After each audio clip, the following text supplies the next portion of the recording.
everyone. Welcome to the Healing Train. I am your conductor, B.Von Squires, and today we are sponsored by Vivity Business Solutions, where business and marketing collide for a Vivity experience. Well, today we're here because it is the Healing Train, where ordinary people come to talk about their extraordinary trauma journeys. And today is not going to be any different than we've ever had because there's going to be ups and downs and twists and turns along the way. And the passenger that we have today is going to bring you authenticity. He's going to bring you his his transparency, the essence of who he is as he walks through the process of telling us what his trauma healing journey was like. And so, with no further ado, I would like to have my good friend George Rudin come on and say hello to everyone. George, can you please come and say hello to the people? Hello, Benita. Hello, Healing Train. I'm so excited to be here. Really glad to have this opportunity. Benita's an old friend, and we have a lot of friends in common. So I've actually got to see a couple of these with some of my friends lately. I'm really glad to be here. Thank you so much. We're so honored to have you here. Okay, well, you guys know how it goes. And if you don't, I'm going to tell you. I wrote a book, and it's called The Energy Harvest. It's a spiritual model for the enhancement of your life, a four-phase trauma healing process that begins with identifying the trauma, and then it moves into the mindset that we have to have in order to heal from the trauma. From there, you move on to the achieve phase, where we talk about all the things that you're able to achieve now that you weren't able to achieve before when the trauma was holding you down. But now that it's lifted, you get to achieve some wonderful things. And then we move on into the sustain phase, where George is going to tell us how he sustains his wonderful attitude, that brilliant smile on his face, even in the midst of adversity, because we know that life gives us challenges, but he keeps going strong and with a great attitude. And so, with no further ado, we're going to jump on in and have some conversation with George. Okay, George. Well, trauma is a heavy subject. It's a very serious subject because a lot of people that go through trauma don't even realize they have been traumatized because it has become normalized. There's so many things in our society and in our culture that have been normalized. Talking down to someone, putting someone down verbally, mentally abusing someone. These are all traumatic experiences that people can go through. Now, I'm not exactly sure what yours is, but I know you're getting ready to tell us. And we would love to hear how you were able to identify your trauma or the trauma that you're going to talk to us about today. There's so many things that be identified, especially if you go on a period of self-reflection and learning about yourself and the ways things got to be that they are in your life, because I was born and raised in a Christian family, stable, mother and father there, all those things. And a lot of times things were just kind of a front, we were actually very heavily, I will say, abused when it comes down to it, because father ruled the family with the iron fist and didn't mind. He was brought up under that sharecropper thing, so that was their normal. That was their normal. Your kids did what they were supposed to do, and they were only spoken to when they were speaking when they were spoken to, and all those kind of things. So all of that was the time period. I was born in 1959. So the time period that I came up as a young kid was way different than it is today. Oh, yeah. Living here, and I remember mother saying that dad was too rough on some of us. And they all said, the whole family said I was spoiled. I was a baby. So, but you didn't feel spoiled, did you? they said I didn't get as many whippings as they got. I told them I was a better child, but anyway. I also told them, I said, well, I learned from y'all what not to do. So yes. I just didn't get caught. I learned how to be sneaky early. That's what it was. It's so funny you say that. Because we were in church, all day Sunday, on Wednesday night and Friday night, and in these gospel meetings, we were there. Dad was the elder coming up in the Church of Christ, and wrong was wrong and sin was sin, and you were forbidden to do that. In the streets, in the neighborhood, at church, at school, nothing. You did no wrong. And of course, that's not possible. We all do wrong. So came up with some very, very strict ideas and ideologies. And we learned the Bible, and when we were in church. I didn't go to my first dance until I was like in 8th grade, I think. Because we couldn't dance, but I love dancing. So I had to find ways around. I told you I was sneaky. So I had to find ways around doing what I wanted to do, and trying to find some happiness in this life as a child. So that was the beginning of some of the trauma. As I said, very strictly raised, brought up in time and a place that was way different than it is today. And told that we could only do certain things. We were only allowed to do certain things. And if we didn't, we were beat down because we did certain things that were against the rules, so to speak. So Yeah. I know about those beat downs. I got a mhm, few of them. I remember trying to crawl under the bed to get away from the beat down. mhm, And mhm. no, it didn't work. You just moved the bed and grabbed me by the foot and dragged me out from under it and just kept. Yeah, You know what I yeah, mean? yeah. Until my mom came running in there. "Help, stop it. That's it. Mhm, And I mhm, tell you mhm, what, I remember one of the worst ones I got. And afterwards, my mom had to put ice cubes on mhm, the whelps that I had all over my body. But mhm. all I was trying to do was be me. All I wanted to do was be myself. And I think that there's something traumatic about somebody telling you that you can't be you, that you have to be this way and not that way. Just Right. totally changing who you are. That's a traumatic It experience. is in and of itself. So yeah, I mean, you have to work through that stuff, and you got to make sense out of it. And a Oh, lot of it doesn't make sense. And you're no. talking about a child's mind and a Yes. child's mindset, Yes. trying to make sense of what you're talking about. So it was like, okay, Exactly. you people are nuts. Exactly. As soon as I get grown, I'm out of here. That's what I used to say. As soon as I get grown, I'm And out of here. I did just that. I did just Absolutely. that because early on, like I said, I grew up in a very large family. My father's mother and father had 16 surviving kids. So there were more than that. There were a set of twins that died down in the South when they were still sharecropping.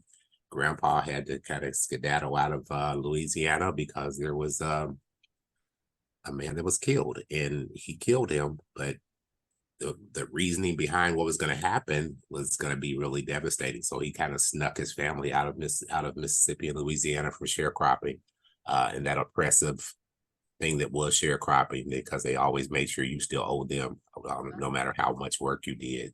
So it was we were brought up in the you work hard, you play little, you you pay your bills, you're respectful, you're this, and it all made sense. But at the same time, the kind of the tactics and the ways we were brought up were really strict. Um, absolutely. I Mhm. say this, and I really, because I look at it today, I don't have any children, but I look at what some of the kids get away with today, and I'm like, Jesus, they don't even go to school half the time. It's it's crazy, and you have parents who are letting them out to go get new tennis shoes, and come on, come on. But anyway, um, so yeah, I learned those things and learned the way that they happen, and I had learned how to skate around and not be in trouble. Although at those times, especially here, I still live in the same neighborhood. My parents bought this house when I was a year old. So we've been here 64 years. Oh, wow. Same phone number, same address. We didn't Ah, have that. We didn't have that moving around place to place, neighborhood to neighborhood. We were here. We were one of the first Black families in this neighborhood. hmm. And the things that we were brought up, we were dressed well. You couldn't play in your church clothes, all that stuff, all the basic rules that we grew up on. Yes. And that got to be our normal. Hmm. So as I got older and started to want differently, act differently, I should say, uh, I had an incident happen that was where I was sexually abused by a family member, and I told my parents, and my father didn't believe me. Um, Oh, I'm so sorry that happened to at you. that point, I had been introduced to things that I'd never known before, and because I got that treatment, um, A couple of years later, I was sent to a therapist to see if they could cure the gay. And of course, that didn't Yeah. work very well. The therapist and I played nice rounds of checkers because they told my father after the first incident of us having a talk, he's like, "There's nothing wrong with him." And my father's like, "Well, he needs to keep something to see you," and you know. Sure. So again, more stuff that you're saying I'm wrong, and when I told you, so what was wrong, you didn't do anything about it. So, Wow. uh, Yeah. Mhm. so that was a very troubling point in my life. My grades suffered because of that. I suffered as a student because psychologically I was messed up, and physically I was messed up.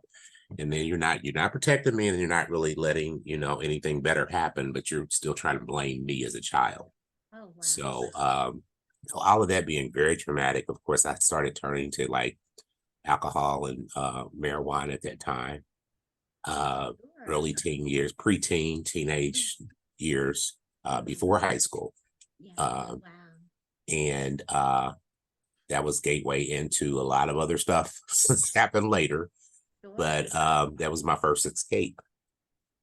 Was drugs and alcohol. And dad worked at night, so I could do things and sneak in and out of the basement and do what I wanted to do here at the house. Sure. But I still had to be respectful enough not to get caught because I'd have got killed. Of course. But so yeah, I mean, mine was almost just as strict. If you're gonna stay out late, you stay out where you were. Don't you come in here this time of night and blah blah blah. So okay, the rules are rules. Oh, So yeah. like at 17, as a junior in high school, I moved out. Moved in with a friend of mine's family and stayed with them for a year until I got ready to move to Chicago. Um, Wow. Okay. my addiction and drug use, because I didn't call it addiction back then, but my drug use kind of escalated at this point because I tried other drugs at this time. I was actually had a pretty good job at the Indiana State Department of Health as a janitor in high school, my last year of high school, and made pretty good money. My brother left me a car, so um, had a car, had ways to get around, but there was ways and means to do other stuff. Um, Sure. so the sexuality thing, I tried to downplay. I tried to uh, still to this day, I'm not flamboyant about anything, but I am who I am, Absolutely. and I make no qualms about that. The problems that I have with it is still between me and God, and I talk to Him all the time about it, and He's the only one I'm Absolutely. worried about. That's right, um, George. yeah, so because I try not to hurt anybody. That's what I make sure I'm doing. That whatever I'm doing, I'm not hurting anybody, and I'm not hurting myself anymore because that got to be a point where I didn't even realize I was hurting myself doing some of the things that I was doing. Sure.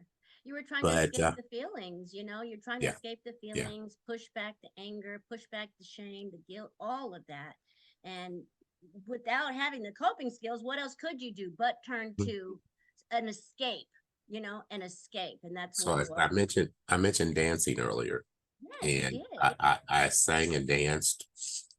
We weren't supposed to dance, but I sang in church groups and things like that, and very active youth in the youth groups at church. We traveled nationwide, Church of Christ things around this country, Mm. and so I got to meet people and see things and do things. But it was like, wow, okay, that's different. You were raised different than I was, and even in the church. So at that point, when I got to be about the kind of thing that really made me leave home, um, I was actually accepted into a group called Up With People. Back in the 70s, 60s, and 70s, they were very, very popular around the world. And you got to tour, you got to sing, you learned how to dance, and acting was in there. You also got to learn the backstage stuff of crafts of the stage and everything. So I was always very active in theater, even in elementary school, high school. So it was just kind of a natural. I was one of three people in the state of Indiana who was actually accepted to Up With People. So all they had to do was my parents had to say okay, and my dad refused to sign. So that broke my heart. I'm That sure. broke my heart. Mm. And He's like, you're not going anywhere. Because before that, I wanted to move to Chicago with my older sister. And my mother's like, you're not moving to Sin City. That's Las Vegas, Mom. That's not Chicago. She had two sisters that lived in Chicago, so she knew about Chicago, but she had her own fears about it. And Sure. Yeah. she didn't like the way my older sister lived. So that wasn't happening before, a certain age either. But as soon as I got ready, as soon as I could get out of there, I did. Um, so again, some of the things that I ended up doing, I believe in being a hard worker, but I was not very good at responsibility because as I ventured into the culture of, like I said, the time that I was here from 17 to 18 and a half, something like that. I lived with the family I told you about. And when it came down to it, kind of floated around. I smoked a lot of weed. I got into snorting coke at that time, taking speed and things like that. And I worked a couple of jobs sometimes, I waited tables but I really, I would pay my way at that time to the lady I lived with, because like I said, my best friend had went to the Navy. So I paid his mother rent to rent his space where he slept. Oh, okay. And I did that until I got ready to move to Chicago. But that was a pattern of stuff that started back then. I really wasn't used to paying my way. Dad and them would make you pay a bill. You had to carry the recorder here in his house until which is the black newspaper, and then you had to get at your first job. And when you got your first job, you had a bill that you had to pay. Might have been the water bill. It might have been like, it wasn't a lot, but it was just trying to get in your mind what you need to be doing. So I actually give some of these tactics to some of my friends now to their kids. I'm like, hey, give them a bill.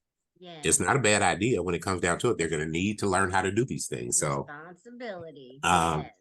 yeah, but so because I didn't want to do all those things that way, I mean, Dad got mad when I went to prom and all those kind of things. So it's like, okay, it's time for me to go, because I'm not going to take any more of your beat downs. That strapping me just ain't working.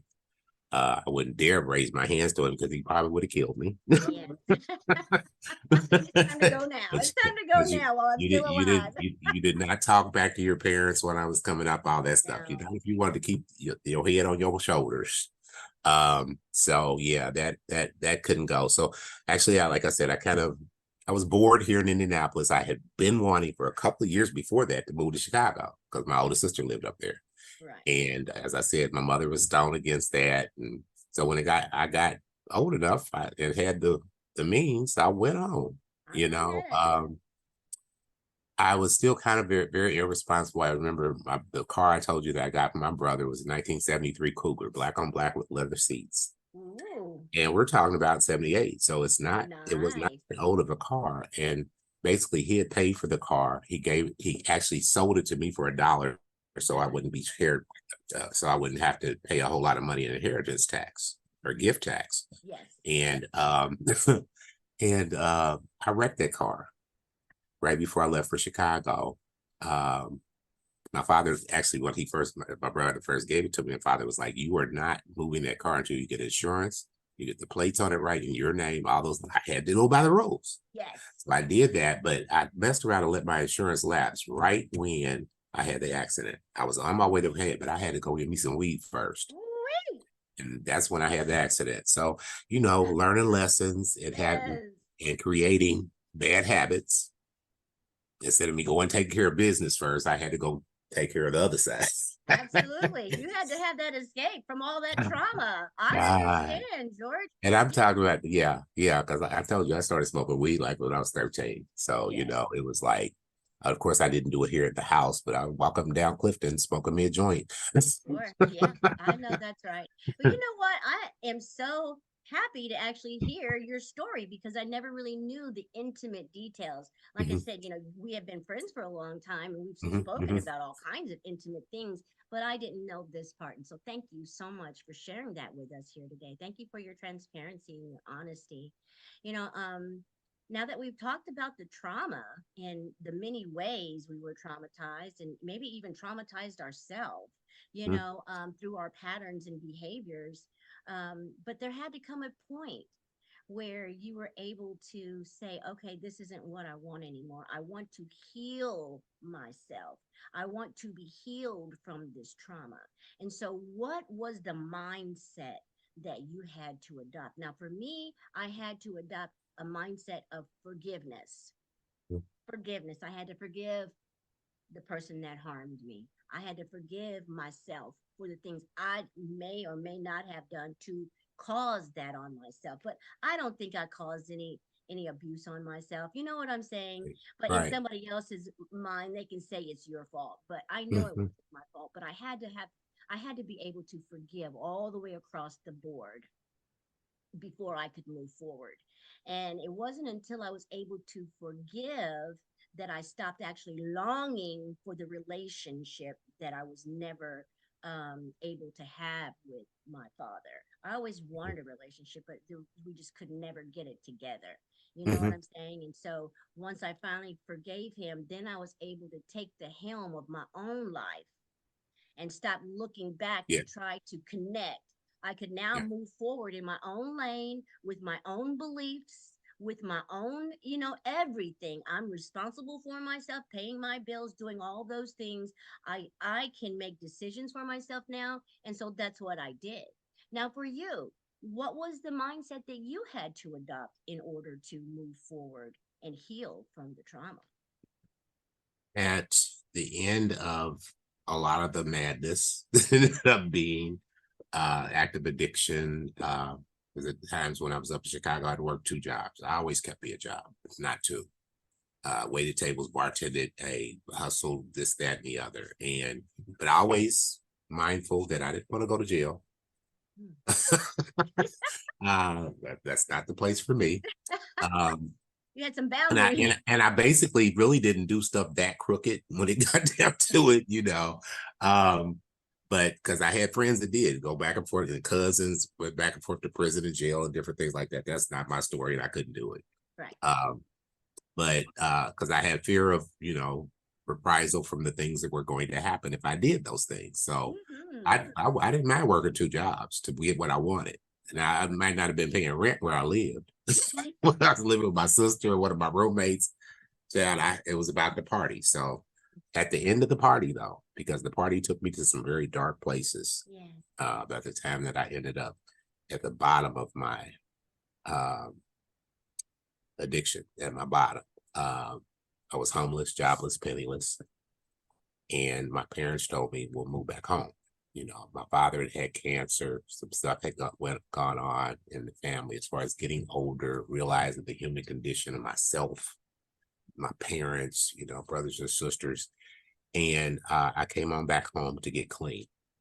And during this time, I actually, after treatment, because I actually had a clean date back in the 1993 that didn't stick because I didn't work the program. So Okay. the things that ended up happening in between, there were some ups and downs and turnarounds and sideways stuff. I got a sponsor finally, starting to work the steps and envision the different things that I needed to do for me. I did not tell you that back when I was a teenager, I'll jump back and forth a little bit. Back when I was a Okay. teenager, under behind the sexuality thing, my sister took me to Chicago in the spring of that year, and I did a program called Your Very Best. Okay. Thank God, thank God, because things could have gotten even worse than they did get. I found out some very deep reflection kind of things that were going on then about the self hate and the loathing that I Yes. had. That certain things that happened were not my fault, and that's, it's like, oh, it's my fault. I did this. I shouldn't have did that. When you're a child, it ain't nothing you could do, really. You know, No. uh, What could when you you're have done as supposed a to have child? when you're supposed to have protectors, but you'll still kind of blame yourself for stuff that I think should or shouldn't have happened. But thank God for that. I had to mention that because it kind of connected very well when I decided to work a program with Narcotics Anonymous and the steps. Uh, and I got some connections with a guy of my understanding to decide that I did not want to get high anymore.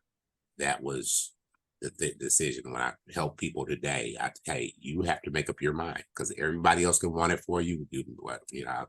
I could actually quote some of the literature. You could be prayed for, tied up, locked up until you get ready to change. Nothing's going to happen really.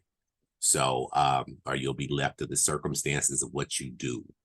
If so, with that, by the time I went through IOP a couple of times, I was about to lose my job at St. Vincent's. I went on through treatment and stayed in ALV, which was a assisted living program they had there, and stayed there for a year. Because every time I came, IOP that like I went home every night and did what I did, and got caught up in some stuff. So I was dirty one time. They were about to drop me, so I'm like, okay, I better change my mind and do something right now. And I did. I made that decision. Although I did not have the right insurance, I paid out of my pocket because I was going to go back to work to stay there for a year. And I thought that was the first commitment to my recovery, and what I wanted to do is about change. Yes. Because I had to have something different, or everything would have stayed the same or gotten worse. Yes. Because addiction is like a cancer; it eats away. Mm. So even now, the introduction to the program, as I said, was a lifesaver. It was a lifesaver. I met very, very beautiful people who were living the same kind of life I had been living, and that your buddy Larry J. I had moved here. I was in the hospital I had a procedure, and he saw my NA book. He's like, "How you Black and I don't know you?" Narcotics Anonymous. I'm like, "Boy, who are you?" Come to find out, I do both sides of his family, all over,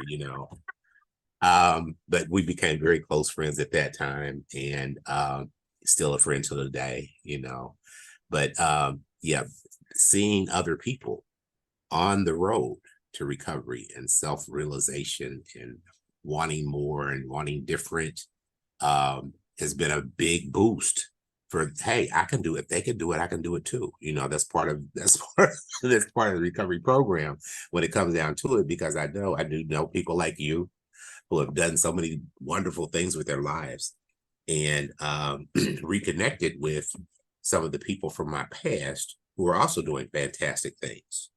So I'm fortunate enough, Larry J's aunt is one of the people who I grew up with there in this neighborhood. And we all get together once or twice a year and have dinner and hang out and exchange ideas and things. A couple of them have written books, and we got a doctor or two it's a wonderful thing. And again, the inspiration that I get from watching other people grow and sprout and flower, I can do it too. Oh, isn't that and it's amazing. It is amazing to keep getting up, keep waking up, as my mother used to say. That's what she, we say things when we were younger. I can't believe so and so and so. She said, keep getting up. You will learn one way or another. So, as an inspiration also, and people might look at it a little differently, but when my father got sick,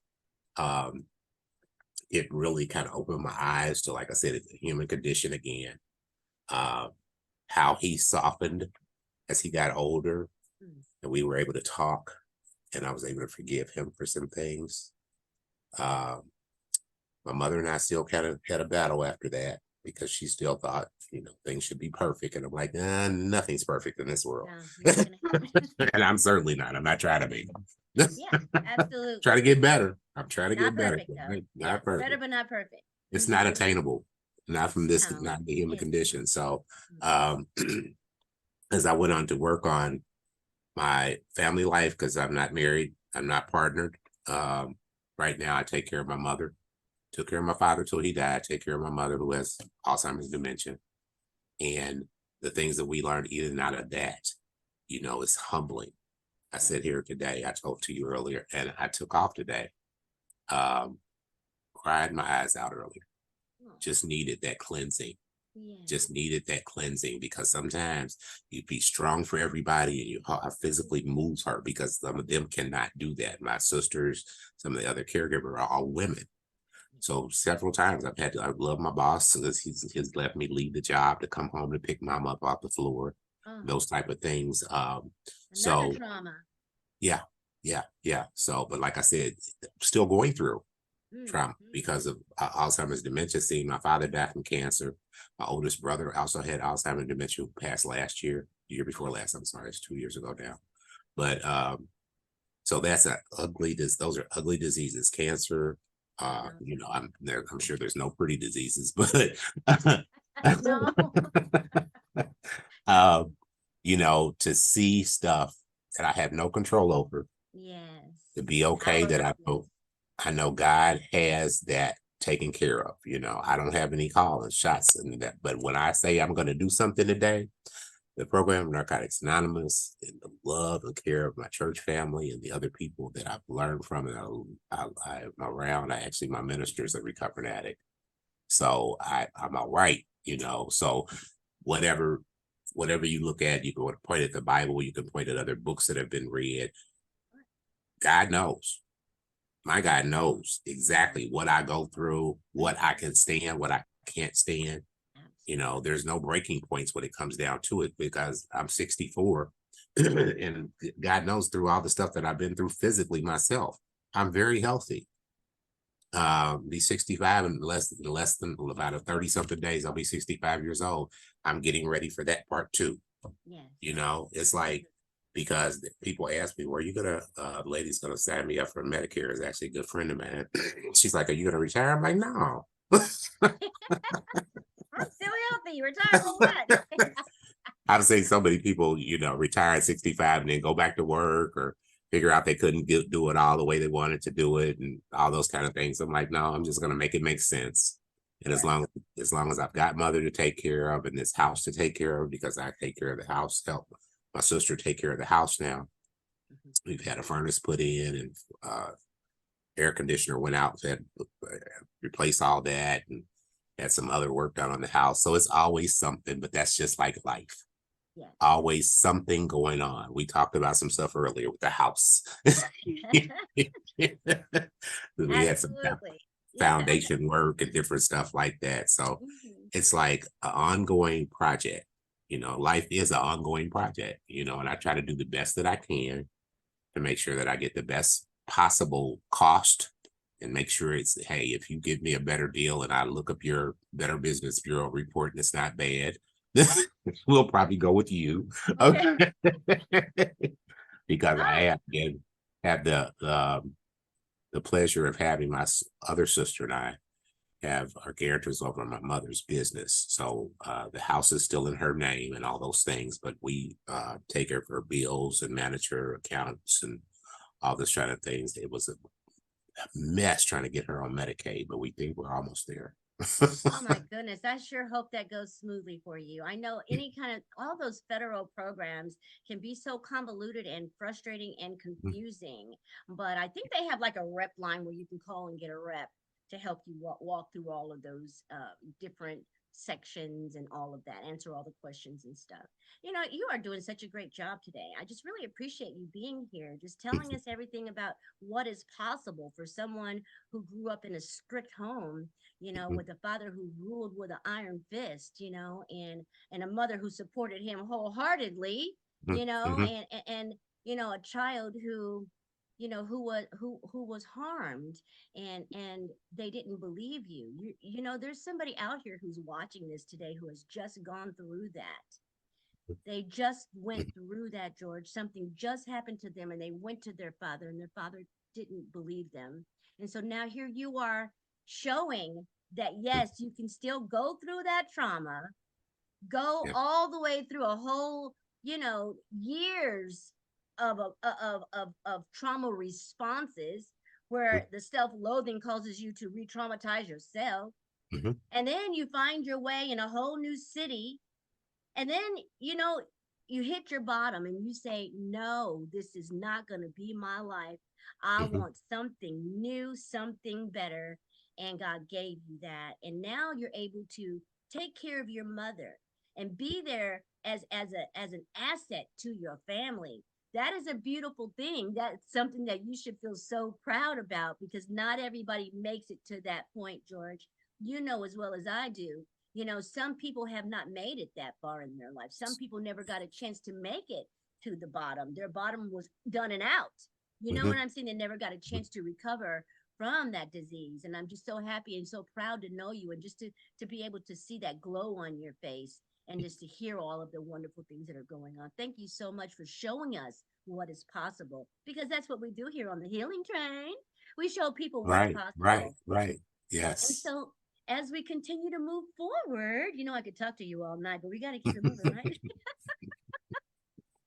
I was worried about the time. No, you are fine. You're doing just fine. But as we move forward, we're going to talk a little bit more about your journey and the things that you were able to achieve. Now, I know you've already told us about the things you achieved at home with your sister and the family and all that. What other things were you able to achieve now that you were clean and healed, that you were not able to achieve before? Now, for me, I was able to dream, because before I didn't have any dreams for me. I was already told I was never going to amount to anything. Mhm. I was already told I was worthless. So how dare I have some dreams about a life that is not for me? That life could be for everybody else, but not for me. But then once I healed, I was able to then start dreaming about a future, dreaming about what my life could be. And that was success for me. That was an achievement for me. The other achievement for me was I didn't have to sleep with a knife under my pillow anymore. You know, Mm. because I had the ability to keep myself safe. I moved into a building that had a secure door. So I had that extra sense of security, so that I didn't have to continue to not get sleep at night, hearing things and jumping and wondering who it is. You know, I didn't have to go live with someone because I was afraid to live alone. You know, and so those were the kinds of things that I was able to achieve. Not a lot more, obviously, you know, but there's just the small things at first gave me a sense of pride and a sense of success. So for you, what were some things that, you know, for you gave you some sense of pride and success, of things that you have achieved? Well, just in my career, I wanted to make sure that whatever I was doing, I was giving back. Um, and I was a support specialist through after working for St. Vincent's Hospital for a number of years. I started working in HIV, and to do that, because I was actually there at the very beginning of the HIV epidemic. We saw things, tragic things, horrible things happening to people, because living in Chicago, I knew people all over the country. So I had friends out in New York and out in California, and they were okay. And 6 months later, they were dead. And we were like, Mm. what in the world is going on? And as we begin to learn about what was happening, I was actually able to, after I got clean, get educated about HIV and become a tester and counselor through my sponsor and through Brothers United back in the day. Um, had the testing and counseling things under my belt. So I was able to talk to people about how to prevent HIV, Yeah. how if they had it, how to take care of themselves and different things like that. So over the years, that has evolved. I took a couple of different positions, like the support specialist, a care specialist, to took care of people with HIV. And basically, if 16, almost going on 17 years ago, I got hired by the Urban League. Yeah, that's how And I met you, I think. yeah, yeah, yeah. Delbert Harmon and Nate Rush before that, all of them kind of trained me and molded me in some of the things that I do today.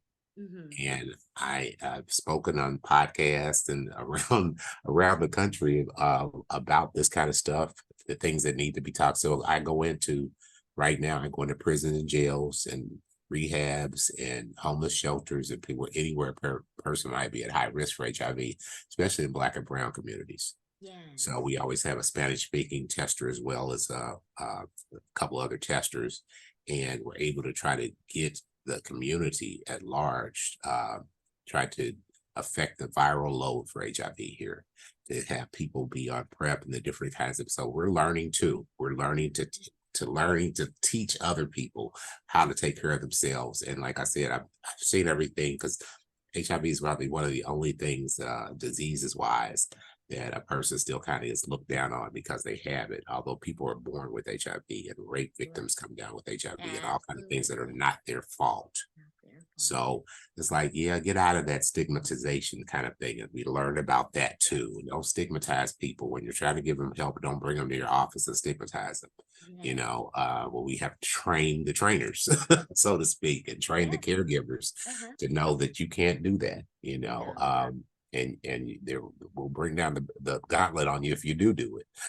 Your organization, Truly, as, rightly so, as rightly so. because money can be snatched from you that's coming from this federal, state, or county government if you're not doing things the right way, if you're mistreating people, not treating them right, all those kind of things. So now I'm on the management team there at the Urban League, and I get to go to all the the conventions around the country.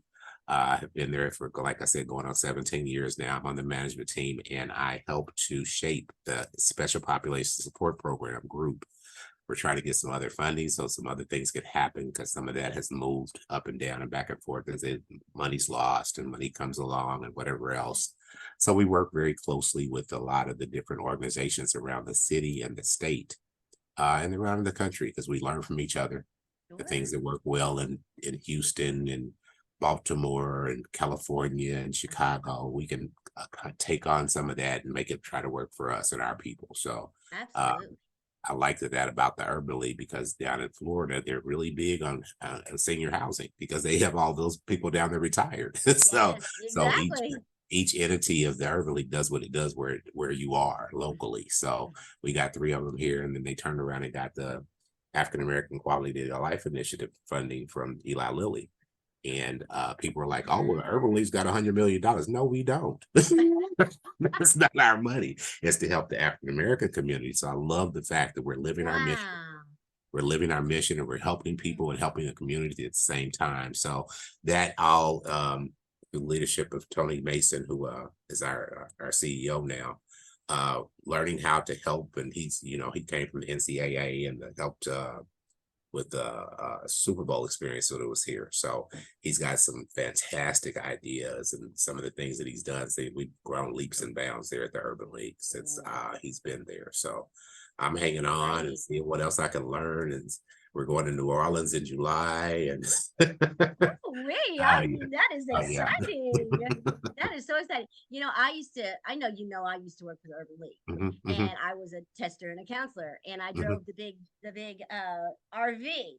I was the RV driver, and we would drive around to different spots, and I would park, and people would come on. We would test them for mhm, HIV. We would talk to the girls out there, pass out little toiletries and things like mhm, that to mhm, help them mhm, keep themselves safe and all that. I mhm. love that job. Oh my Yes, God. yes, It yes. was the first opportunity for me to give back that Mhm. made me feel so connected, not only to the people, but connected to myself too.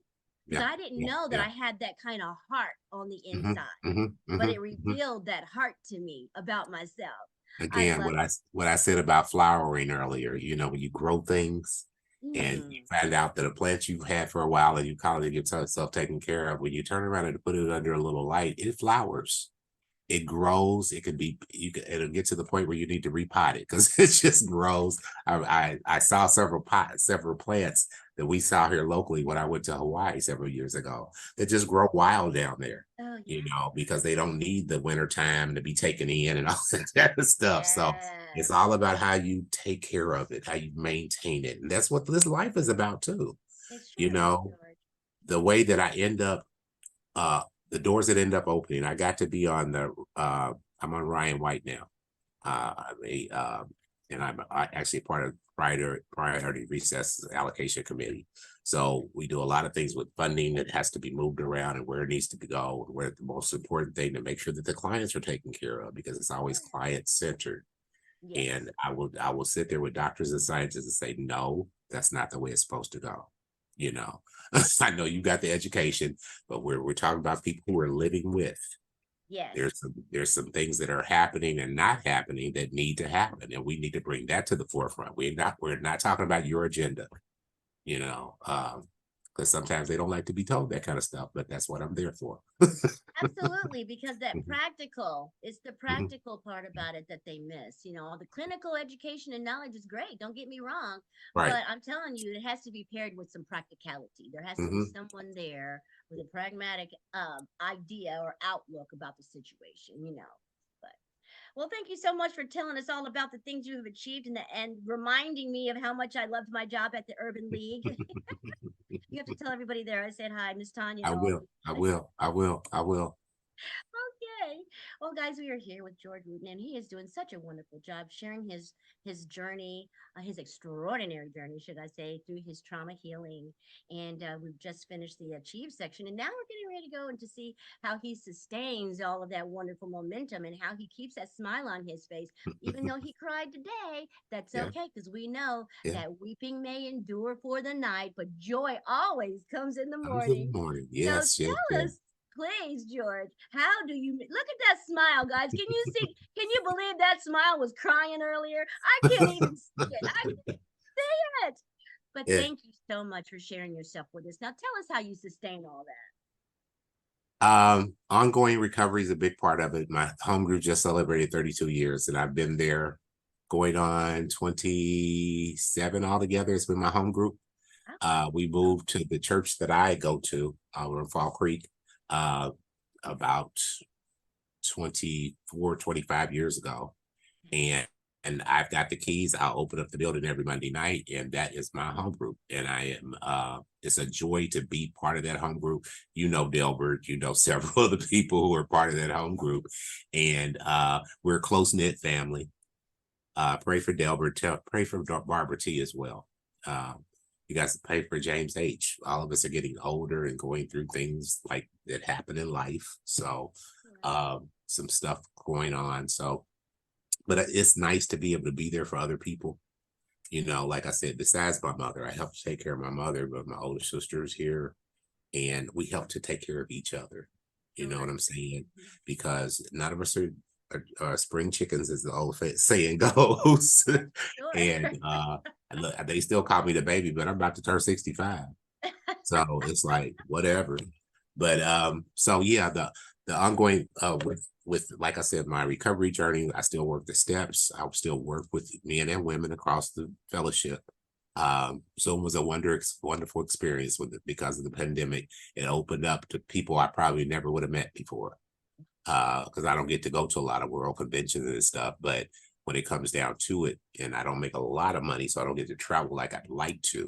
Mhm, However, because of that experience, we were able to meet people across the world, literally, mhm. and open up my eyes again to some things that I was like, wow, when I hear the stories of people in Narcotics Anonymous, it still just blows my mind. All Sure. these years later, I've got 23 years clean, but I've been around about 30. So I still am blown away by the things that I come across, the people that I run into, the spirits that meld together as we learn from each other, teach each other. I love working with young people. I was a youth counselor at the church for years. Okay. Now I sing on a regular basis. I sang at a funeral the other day, but I sing at my church on a regular basis. Mhm. And yeah, that's been a joy to me. Always music has always been a joy to me. Right. Mhm. Um, and I continue to love that part. So the things that end up still happening, I work with the leadership for a lot of the men's programs and the things that happen at church as well, because it's always something to do and it's always work to be done. You know, we Oh can sit yeah. around and complain about everything that happens in life, but what are you doing to help? Absolutely. You know, they say the harvest is plenty, but the workers are few. Hmm. You Hmm. know, and then the other one is 20% of the people do 80% of the work. Oh yeah. You know, Oh so yeah. that's something that's probably not going to change. Right. But Right. thank Right. God for those 20%. Thank God for the heart, because obviously that 20% is enough because it's getting Yeah. it done. You know Yeah. what I'm Yeah. saying? But could you And after imagine if after everybody was on board? after a while, you know, I love my parents. You know, after a while, I learned that some of those hard lessons that dad tried to teach us were Yes. very beneficial, very beneficial. Mm-mm. So, and I would actually say that I give him the okay of all of his children living to old and quite old age, Yeah. because like I said, my oldest brother is the first one that passed, but he had a Lewy body. Um, dementia. Mhm. And that was hard watching all of that. Oh yeah. But and none of us went to prison. None of us. I went to jail a couple of times, but That was but on your watch. That wasn't on your daddy's watch. listen, right? That, because no, he used to tell us, if you go to jail, I'm not putting up my house for nothing. Don't even think about it. He says you go get out when the judge let you out. So effectively, none of us went to prison. Absolutely, right? Out of 5. Oh my goodness. I went, my mom said, I'll get you out the first time, but if there's a second time, you on your own. And Mama was the same way. Mama said, I'll get you out. Okay. Oh goodness. So yeah, it's actually it's a blessing to actually be able to still be here and alive, because so many of my age group friends, people I used to run around with. I just went to funeral in Chicago last year with the guy, last week, with the guy I used to get out with. And we stayed friends because I didn't really hang around him anymore when I moved back here. But he was still doing stuff, and died of COVID, because COVID's not over. COVID is not over. People are still thinking that, but it's not. It's still a thing. Actually, the numbers are going up in Marion County right now. Oh wow. So, my home group has gone back to wearing masks, and our church has gone back to wearing masks. And people who come in, I don't want to, you don't have to, but listen, let me tell you this. You sit over there 6 feet away from everybody. In the doorway. You're funny, George. We're having such a great time here, guys. We are having such a great time, but all things must come to an end. Thank you so much, Mr. George Wooten, for being here with us today. And thank you all out there for joining us again on the Healing Train, where we have just had a wonderful, riveting conversation with George Wooten, who walked us through his trauma, his trauma healing journey. And I want to say thank you guys for being here, tell you how much I love you, and then I'll see you next week. But in the meantime, I'm going to pray and ask God to bless you real good. And that thing that you're manifesting for, don't give up. Keep up the faith. Keep up that positive action, one foot in front of the other. And I'm telling you, that thing you're manifesting is going to be right there, coming right back to you. So keep up the faith and keep up the good work. And I'll see you guys again next week. George, you want to say goodbye? Goodbye. Thank you so much again. Thank you, Benita. Love you. Bye, guys. Love you. See you next week. Bye now.